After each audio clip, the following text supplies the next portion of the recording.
ప్రత్యంగిరాదేవి.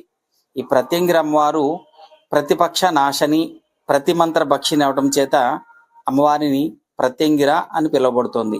ఈ అమ్మవారు సింహముఖముతో, స్త్రీ రూపముతో, అగ్నిజ్వాలల వంటి నాలుకతో అమ్మవారు మనకి ప్రధానంగా ఈ అమ్మవారిని ఎందుకు పూజిస్తారు అంటే కార్యసిద్ధి కొరకు, నరఘోష నివారణార్థము, శత్రుబాధ నివారణార్థము, ఏదైనా మంత్ర ప్రయోగ దోష నివారణార్థము ప్రధానంగా అమ్మవారిని పూజిస్తుంటారు.